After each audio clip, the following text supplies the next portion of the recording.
I know that in the course of my career, there have been opportunities that have landed on my lap for people wanting to do a commercial deal. And perhaps maybe that's like all of you as well. What advice would you give to somebody who has the random commercial deal that come across their desk?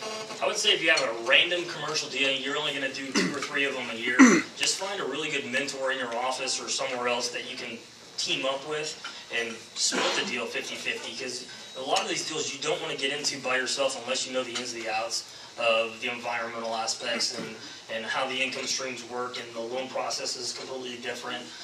The right loan can make or break an investment deal, and so on. So I would say if you're going to do kind of sporadic deals, then just make sure you team up with a good mentor. If you want to really get into commercial, then just really go out and do a bunch of education. And there's plenty of commercial classes that you can get through HAR. CCIM is, of course, a huge one that I would recommend to everybody that's interested in commercial. That most of your business comes from past clients and your warm list. What did you do differently in terms of maintaining communication with them to change your business for 2008, and was it helpful? What I did in the very beginning, actually, not just 2008, is I farmed. I actually took a community that I lived in and I farmed the subdivision, and I think for the past 5 years I've sold over 50% of those homes. Well, because of the fact that I did a lot of farming in the beginning, every listing that I had, I would send a just listed card out. I didn't care where it was. It could be in Pearland or wherever. And then when it sold, I sent a just sold card out.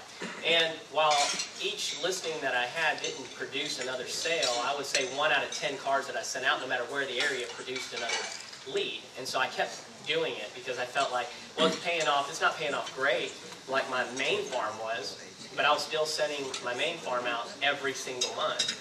Well, last year what I did differently was I completely cut out sending just listed cards and just sold cards.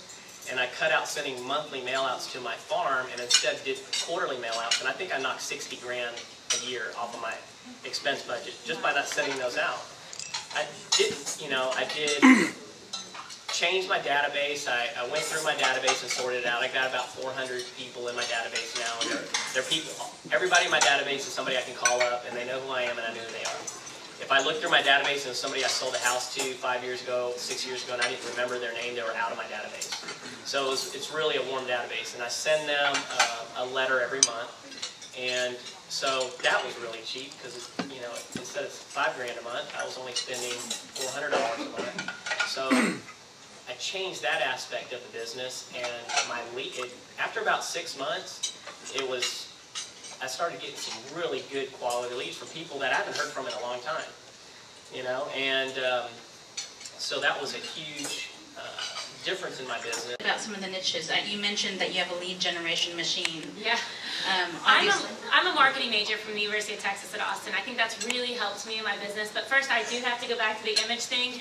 I'm sorry. I was 23 when I started, and I drove a 2-door Honda Civic that had dents in it, and I also did something to the paint job when I was trying to wash the car. You're not supposed to use that green side of the sponge when you wash your car and try to get something. But I did. I was Rookie of the Year my first year with that Honda Civic, and then I went to a Honda Accord, and I had that Honda Accord till a year ago, and somebody went up to me and said, "Elizabeth, aren't you doing well enough yet to get a Lexus?" And I was like, I love my Honda Accord. But anyway, so I think that, you know, you are the person you are when you walk in that door is what's important. To know your stuff. If you know your stuff, that's what they care about. Anyway, I'm sorry. I had to go on that tangent because, I think it's important. Image is important, but I think also you just have to know your stuff. As far as niches, when I think niche, I think of, are you at a certain price point? Do you have a niche market in that way? So that's how I was kind of taking it, which my niche is the woodlands.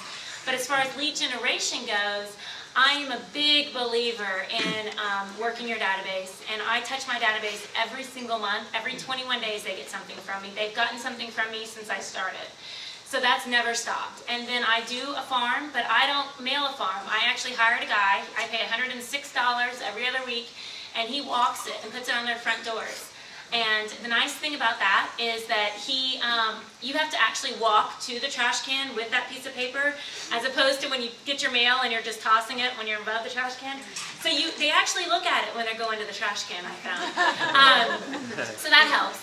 And you do get those, and it was so hurtful to me the first time I got that phone call that says, "I don't want anything from you on my door, how how dare you, da da da da da.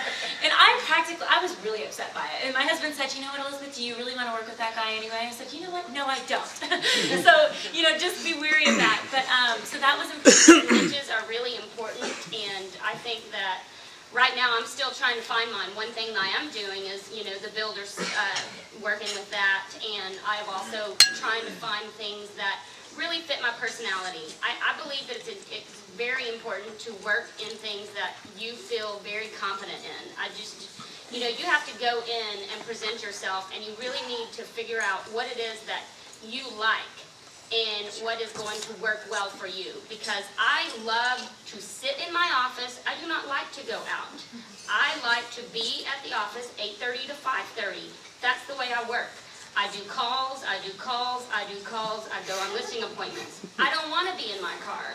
So I believe that you have to really find your comfort zone, because there's so many different niches. There's door knocking, farming, there's everything.